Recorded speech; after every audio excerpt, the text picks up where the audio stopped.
Hello friend, तो एक बार फिर से स्वागत करते हैं आप सभी का अपने चैनल ट्रिक फार्मेसी में। दोस्तों, आज हम बात करेंगे नेजल डी कंजेस्टेंट के बारे में, जो बी फॉर्म 6 सेमेस्टर फार्माकोलॉजी का हमारा डी वाला टॉपिक है। तो आज इसको हम इस लेक्चर में पूरा कंप्लीट करेंगे और आप वीडियो को लास्ट तक बने रहिए ताकि आपको पूरा समझ में आ जाए। मैं हर चीज़ दो तरीके से बताऊंगा, जैसे मैकेनिज्म ऑफ एक्शन मैं दो तरीके से आपको बताऊंगा। जो आपको समझ में आएगा वो आप लिखिएगा, और मैं इसका जो लिंक है व्हाट्सएप ग्रुप और टेलीग्राम का लिंक, उसको मैं डिस्क्रिप्शन में डाल दिया हूँ, वहाँ से आप जाके देख लीजिए। ठीक है। तो नेजल डी कंजेस्टेंट, इससे नाम से ही पता चल रहा है ये हमारा क्या होता है, कैसी ड्रग होती है। डी कंजेस्टेंट मतलब डी मतलब जो अगेंस्ट काम करे कंजेशन के। ठीक है। जो जैसे मान लीजिए बॉडी, जैसे मान लीजिए नाक में हमारे कंजेशन हो गया, नेजल मतलब नाक नाक में हमारा कंजेशन हो गया, तो उसको दूर करने के लिए हम क्या देते हैं, नेजल डी कंजेस्टेंट देते हैं। तो यहाँ पे देखिए डिफिनेशन भी लिखा गया है, दीज आर दो सब्सटेंस मतलब drug that use to relieve nasal congestion, मतलब जो नेजल कंजेशन को दूर करे उसको क्या बोलेंगे, नेजल डी कंजेस्टेंट बोलेंगे। ठीक है। ये हमारा क्या होता है, अल्फा एंड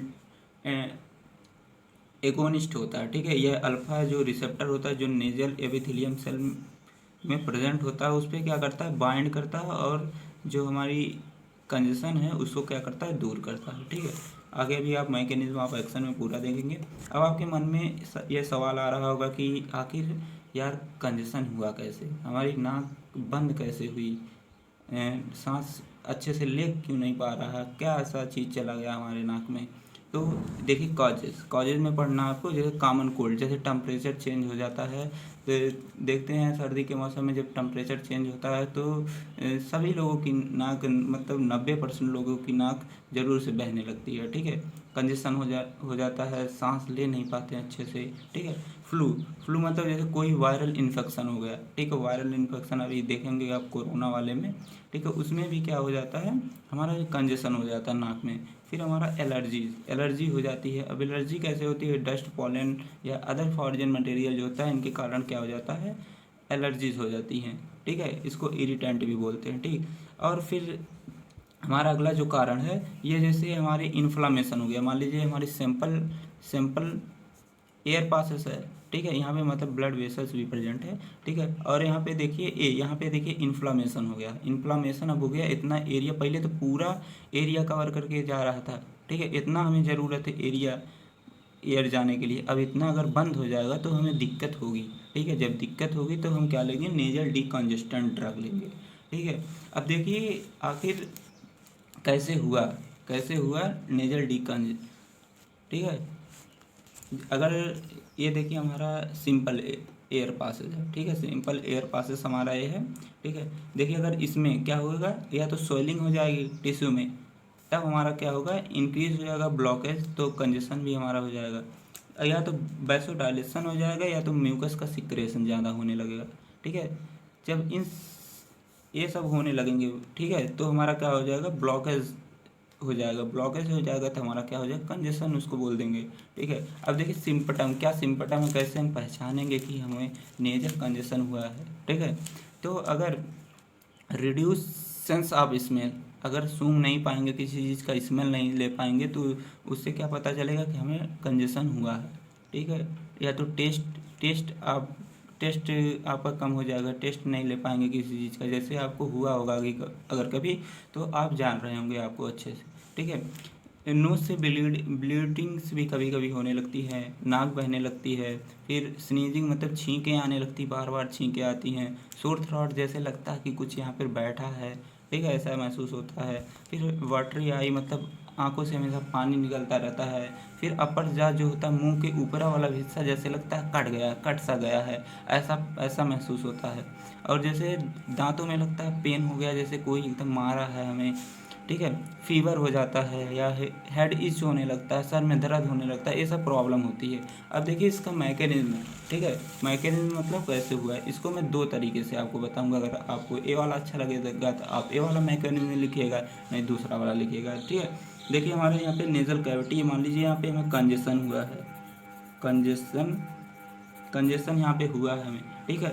अब कंजेशन हुआ है तो यहाँ पे देखिए ये हमारी ब्लड वेसल जो है डायलेट हो गई, ठीक है। जब डायलेट होगी तभी तो कंजेशन होगा। यहाँ पे जैसे मैंने बताया ना अभी को, यहाँ पे देखिए डायलेशन हुआ है ना, तभी कंजेशन हुआ है, ठीक। तो इसी प्रकार देखिए यहाँ पे कंजेशन हुआ है। अब इसको हमें दूर करना है कंजेशन को।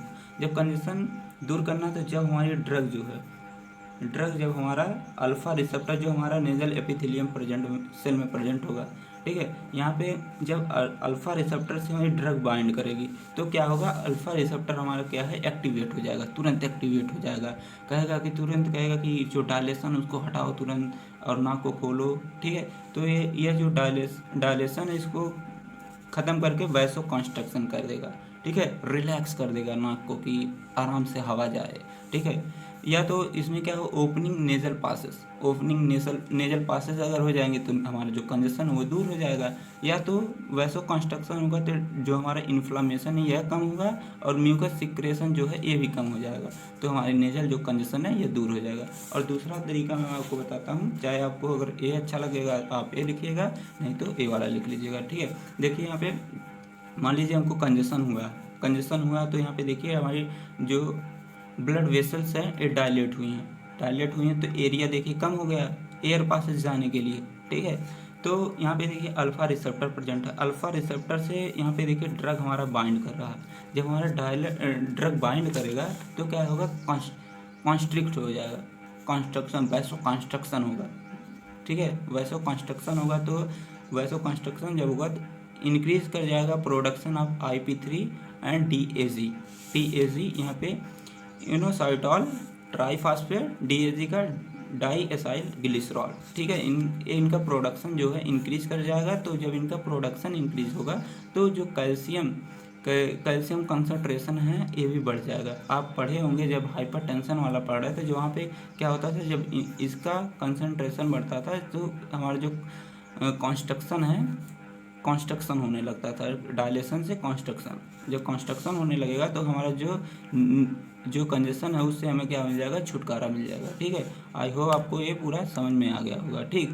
तो आपको जो समझ में आएगा आप वही लिखिएगा, ठीक है। इसको आप देख लीजिए एक बार अच्छे से। फिर आगे हम बात कर लेते हैं क्लासिफिकेशन के बारे में। इसमें हमें खाली क्लासिफिकेशन देखना है, इसका फार्माकोकाइनेटिक देख लीजिएगा और एडवर्स इफेक्ट, ठीक है। इसमें इसका क्लासिफिकेशन दो टाइप से किया गया है, एक ओरली एडमिनिस्टर के हिसाब से, एक हमारा नेजल स्प्रे के हिसाब से, ठीक है।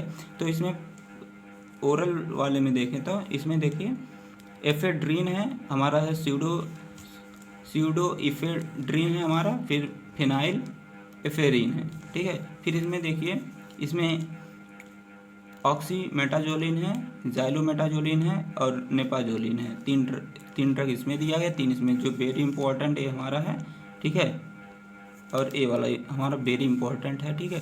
तो अगर इसको आपको फार्माकोकाइनेटिक लिखना, फार्माकोकाइनेटिक में क्या लिखेंगे कि यह ओरली लिया जाता है, इसका जो ड्यूरेशन होता है 4 से 5 आवर्स होता है, और यह जो होता है longer duration than topical administration, ठीक है। और इसका जो ड्यूरेशन होता है, इसमें फार्माकोकाइनेटिक में लिखेंगे, इसका जो ड्यूरेशन होता है 12 आवर्स ड्यूरेशन होता है। यह नेजल के थ्रू लिया जाता है, ठीक है।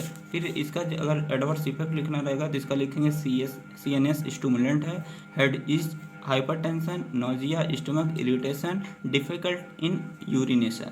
और इसका जो हमारा एडवर्स इफेक्ट क्या का, इरिटेशन, हाइपरटेंशन और CNS स्टिमुलेंट, ठीक है। आई होप आपको समझ में आ गया होगा। तो प्लीज़ आप हमारे चैनल को सब्सक्राइब कर दीजिए ताकि अगले वीडियो का जो नोटिफिकेशन आपको सबसे पहले मिल जाए, ठीक है। आई होप आपको पूरा समझ में आया होगा। टेक केयर, बाय बाय, अपने फैमिलीज़ का ध्यान रखिए।